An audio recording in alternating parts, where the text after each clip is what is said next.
वाहिगुरू जी का खालसा वाहिगुरू जी की फतेह। आज मैं सारी संगत से शेयर करना चाहूँगा एक अहम मसला जो निकल के खड़ा हो गया है और बहुत ही बड़ी परेशानी का कारण है।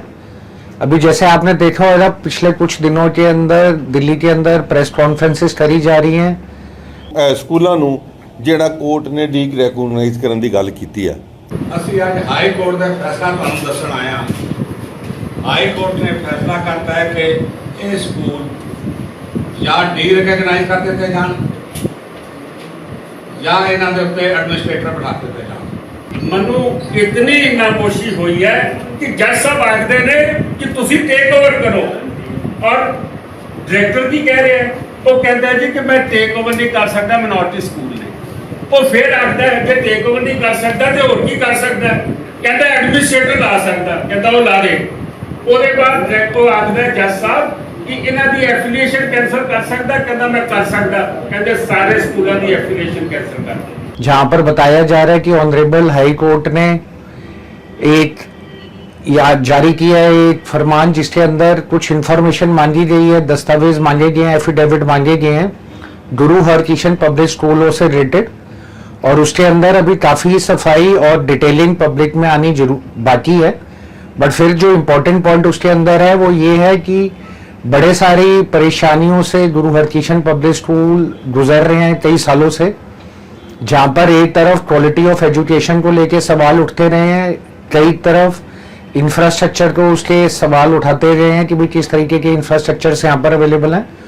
लगातार घटती हुई स्टूडेंट्स के इनटेक की बात होती है और बड़े सारे अहम मसले जहाँ पे टीचर्स की सैलरी और स्टाफ की सैलरी को भी लेकर इशू आते रहे हैं। तो उसमें मैं ये बताना चाहूँगा कि जो ऑनरेबल हाई कोर्ट की तरफ से डायरेक्शंस अभी आई हैं जिसके ऊपर और क्लैरिटी भी आनी बाकी है, बट ब्रीफली अगर देखा जाए तो दो बातें चल रही हैं। एक बातें चल रही हैं जहाँ पे अगर कंप्लायंसेस फुलफिल नहीं होते और कुछ पेंडिंग इंफॉर्मेशन जो अकाउंटेबल है बट उन तक नहीं पहुँचती तो उस वाले के अंदर जो स्कूलों की मान्यता है वो रद्द होने की बात हो रही है, यानी एफिलिएशन जो है वो कैंसिल हो सकती है। और उसी के साथ में दूसरी ऑप्शन जो आई है वो ये आई है कि एक एडमिनिस्ट्रेटर बैठ सकते हैं उन स्कूल्स की मैनेजमेंट्स को चलाने के लिए, स्कूल्स के फंड्स को देखने के लिए और स्कूल की वर्किंग के लिए। तो इसका ये मतलब है कि जो पंथ है पंथ के हाथों से इन स्कूलों का कंट्रोल जा सकता है। तो दोनों हालातों में चाहे इसकी एफिलिएशन कैंसिल हो या इसकी जो मान्यता है उसके ऊपर बचाने के लिए अगर एडमिनिस्ट्रेटर सेटअप हो, तो जो पंथक विजनरी ड्राइव है जिसकी वजह से ये पंथक विजन के थ्रू बनाया गया था 1965 में, वो बहुत बड़ा सवाल चिन्ह रहेगी कि आगे चलते हुए किस आइडियोलॉजी से ये स्कूल चलेंगे। तो मैं इसमें बताना चाहूंगा कि मैं खुद GHPS स्कूल से निकला हूँ और बड़े सारे ऐसे परिवार आज देश में विदेश में है जिनके लिए गुरु हरकिशन पब्लिक स्कूल एक मान की बात है।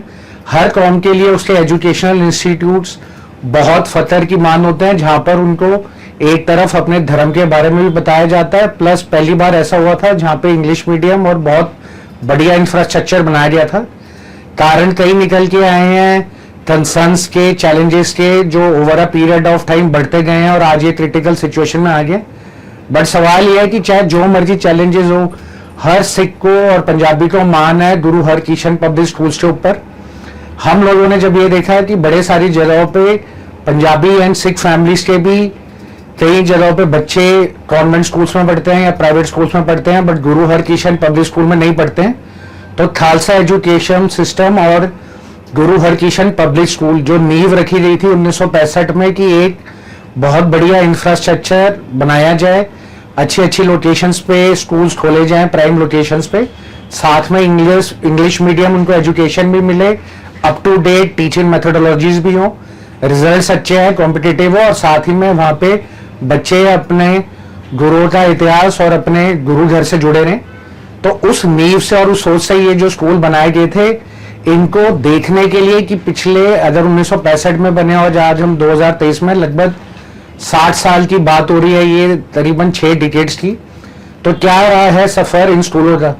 तो इसके लिए ग्लोबल मिडास फाउंडेशन जो हमारी चैरिटेबल ऑर्गेनाइजेशन है और साडा खिड़दा पंजाब जो हमारा ऑनलाइन पंजाबीज और पंजाबियत से रिलेटेड न्यूज चैनल है, तो हम लोगों ने इसमें एक खास पेशकश अपनी बनाई जिसके अंदर हमने खालसा एजुकेशन सिस्टम को हाईलाइट करने के लिए नेगेटिव तो बहुत है, बट पता तो चले कि ये बने क्यों, क्या रहा और क्या जर्नी रही। उसके लिए हम लोगों ने डेडिकेटेड 15 स्कूलों की डॉक्यूमेंट्री बनाई, जिसमें से हम लोगों के 12 स्कूल्स ऑलरेडी कंप्लीट हो चुके हैं और 3 स्कूलों की शूट रहती है। तो जब हमने ये बनाया तो पहले काफी इसके अंदर रिसर्च वर्क दिया, क्योंकि एक के बाद एक स्कूल बनते गए।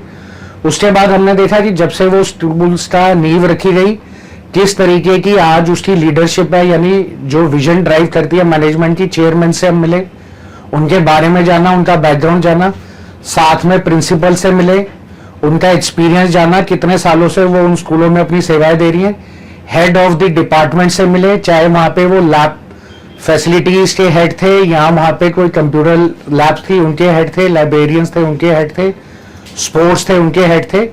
सारी टीचरें अलग अलग जो सब्जेक्ट्स लेती हैं उन सबकी इंटरव्यू ली गई, देखा गया कि कितने सालों से वो पढ़ा रहे हैं, उनकी क्या क्वालिफिकेशन है, किस तरीके से उन्होंने इन स्कूलों में अपनी सेवाएं दी हैं।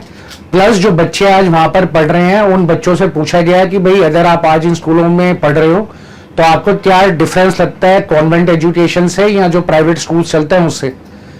तो मैं पूरी संगत को बताना चाहूंगा कि आज सारी नेगेटिविटी के बाद भी क्या कारण रहे, क्या नहीं रहे, किसने क्या किया, अगर उसको छोड़ दें तो हर सिख को और हर पंजाबी को मान होगा कि आज इन स्कूलों के अंदर एटलीस्ट इंफ्रास्ट्रक्चर बहुत बढ़िया हर कॉन्वेंट या प्राइवेट स्कूल के कंपैरिजन में बना हुआ है। साथ ही साथ में जो बच्चे यहाँ पे पढ़ रहे हैं, बच्चों के result over a period of time धीरे धीरे इंप्रूव होते जा रहे हैं। इनटेक चाहे बच्चों के कम हो गए हों, क्योंकि कोरोना के बाद ऑलरेडी हर जगह पे ये प्रॉब्लम फेस आई है, बट अगर देखा जाए टीचर्स की डेडिकेशन ऑनलाइन टीचिंग में भी, जब कोविड का टाइम था तब भी उन्होंने बढ़ चढ़ के, चाहे पुराने टीचर्स हैं तजुर्बे वाले हैं, बट लेटेस्ट टीचिंग मेथोडोलॉजी से और ऑनलाइन बच्चों को कैसे पढ़ाया जाए अपने आप को अडॉप्ट करवाया। फिर उसको अडॉप्ट करने के बाद जो बच्चे हैं उनको भी ऑनलाइन क्लासेस के थ्रू, चाहे वो कॉन्वेंट स्कूल्स हो या प्राइवेट स्कूल्स हो, उसकी टक्कर में उनको बच्चों को तैयार करा। तो ये जो 15 स्कूलों की डॉक्यूमेंट्री है, जिसमें से ग्लोबल मिडास फाउंडेशन और साडा खिड़दा पंजाब ने, साडा खिड़दा पंजाब के प्लेलिस्ट डेडिकेटेड है, जिसके अंदर already 12 schools by Monday next week आ जाएंगे और उसके बाद फिर जो 3 स्कूल रहेंगे हैं, जैसे स्कूल ओपन होंगे वो शूट होगा। तो ये एक प्रमाण है दिखाने का कि जो स्कूलों को आज देखा जा रहा है और उनके ऊपर क्वेश्चन मार्क है, उनकी एग्जिस्टेंस के ऊपर, उनके टीचर्स के ऊपर, तो इतने सालों के एलुमिनाई जो निकले हैं वो आज वर्ल्ड में बड़े अच्छे लेवल पे है, चाहे वो प्रोफेशनल्स हो, बिजनेसमैन हो, टॉप क्लास हो। ये वही स्कूल है जिसमें एडमिशन नहीं मिलती थी कुछ साल पहले और जान बचान के थ्रू एडमिशन के लिए अप्रोच लगानी पड़ती थी। तो वो टीचरों की डेडिकेशन आज भी वहीं पे बरकरार है। जितने भी बच्चे पढ़ रहे हैं एटलीस्ट वो और उनके पेरेंट्स को माना है कि ये बच्चे गवर्नमेंट स्कूल और प्राइवेट स्कूल की बजाय आज उन स्कूलों में जा रहे हैं जहाँ पे उनको अपने गुरु घर से भी जोड़ा जाता है और उनको पता चलता है अपने विरसे के बारे में। साथ ही साथ में जहां तक बात रही एचओडीज की, एचओडीज भी प्रोफेशनली क्वालिफाइड हैं। तो ये वो सारी टीमें हैं मैनेजमेंट की जो आज से नहीं, पिछले 10 साल, 20 साल, 25 साल से यहाँ पर रही हैं।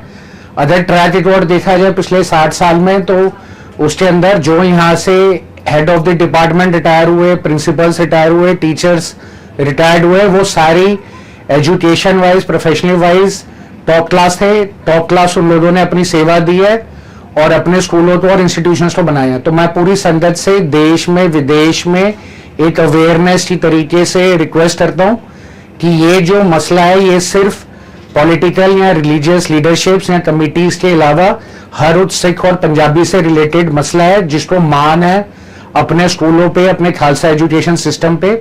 आज अगर इसको मिलके सारी संगत मिलजुल के आवाज नहीं उठाती और जो भी इश्यूज हैं उसको रिजॉल्व करके एक कलेक्टिवली पब्लिक की तरफ से, संगत की तरफ से स्टेप उठाया जाए करेक्टिव मेजर्स के लिए और अपने अपने एक्सपर्टाइज आइडिया शेयर करेंगे।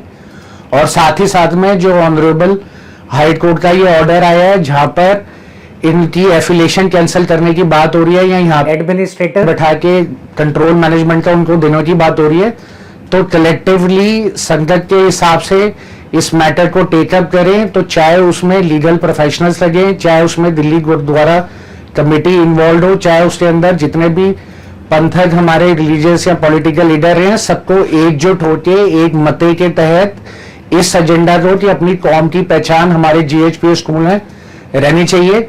तो इसमें सब मिलके बढ़ चढ़ के अपना साथ दें और एक मूवमेंट की तरह इसमें कलेक्टिवली कंट्रीब्यूट करें।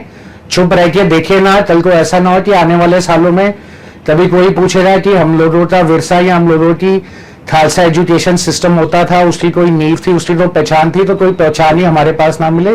जो आज भी 2023 में भी वर्ल्ड क्लास इंफ्रास्ट्रक्चर और dedicated management teams, teachers, principles के साथ बहुत बढ़िया रिजल्ट दे सकते हैं। टाइम लगेगा थोड़ा रिकवर करने में, बट अगर सारी संगत अपना साथ दे, स्नेह दे और अपना कंट्रीब्यूट करे और कलेक्टिवली एक थिंक टैंक की तरह इनको रिवाइव करने में सारी कमिटियों के साथ, सारे आदमियों के साथ मिलजुल के काम करे, बिना ये देखे कि कौन किस धड़का है, तो ये स्कूल रिवाइव हो सकते हैं और ये स्कूल बच सकते हैं। पंथ के साथ में मैं सारी संगत से भी अपील करूंगा कि वो इस मुद्दे के बारे में और जानकारी प्राप्त करें, साथ में उसके बारे में अपने व्यू पॉइंट्स भी रखें, क्योंकि ये वो स्कूल है जिसमें सिख और पंजाबियों के अलावा हर धर्म के बच्चे पढ़ते हैं। अफोर्डेबल रेट पे क्वालिटी टीचर्स और बेहतर रिजल्ट्स और एक बहुत अच्छा इंफ्रास्ट्रक्चर उनको अवेलेबल करवाया जाता है। उसी के साथ में मैं एक बात और भी बताना चाहूँगा कि यहाँ पे पढ़ने वालों बच्चों के अंदर जब उनको गुरु घर से शब्द कीर्तन बानी से अपने गुरुओं के इतिहास में बताया जाता है, तो किसी भी धर्म का बच्चा बने वो एक अच्छा इंसान संस्कारों के साथ में और सरबद्दे भला में सबके साथ मिलजुल कर एक ह्यूमन वैल्यूज पे चलने वाला इंसान बड़े होके बनता है। फाइनली अपनी इस अपील को खत्म करने से पहले मैं एक बात और बताना चाहूंगा कि ये जो स्कूलों की हमने डॉक्यूमेंट्री बनाई ग्लोबल मिडास कैपिटल के थ्रू, जो हमारा प्रोडक्शन हाउस है, तो इसके अंदर जो एक और इम्पोर्टेंट बात निकल के आई जिसको बहुत पॉजिटिव वे में लेना चाहिए कि जितने भी बच्चे यहाँ पढ़ रहे हैं उनसे जब ये पूछा कि आपको स्कूल की पढ़ाई कैसे लगी और आप क्या रिकमेंड करना चाहेंगे, तो उन बच्चों ने ये बताया कि बड़े सारे जगहों पे तो उन्होंने ऑलरेडी रिकमेंड करा है और जो बच्चे उनके फ्रेंड्स दूसरे स्कूलों में थे आज वो उनके साथ इन GHPS स्कूलों में पढ़ रहे हैं। आप अपने फ्रेंड सर्कल को भी बोलते हो कि आप इस स्कूल में एडमिशन लो? मेरे सारे फ्रेंड्स इसी स्कूल में पढ़ते हैं। मेरे जितने भी नेबरहुड है मोस्टली इसी स्कूल में पढ़ते हैं। इससे पता चलता है कि उन बच्चों का और उन माँ बाप के ऊपर एज अ ब्रांड एम्बेसडर क्या रिकमेंडेशन पड़ती है जब उनके फ्रेंड्स उनको बताते हैं कि हमारे यहाँ इतनी अच्छी पढ़ाई और इतने अच्छे हेल्पफुल टीचर्स, इतनी अच्छा इंफ्रास्ट्रक्चर अवेलेबल है। तो ये चीज को मद्देनजर रखते हुए सारी संगत और पंथ को इन पॉजिटिव चीजों को आगे बढ़ाते हुए इस जो मुद्दा है और जो ऑनरेबल हाई कोर्ट की जजमेंट है उसके अंदर अवेयरनेस और अपना व्यू पॉइंट जरूर कलेक्टिवली रखना चाहिए। वाहेगुरु जी का खालसा, वाहेगुरु जी की फतेह। आपको टीचर्स का पढ़ाने में कितना सपोर्ट है?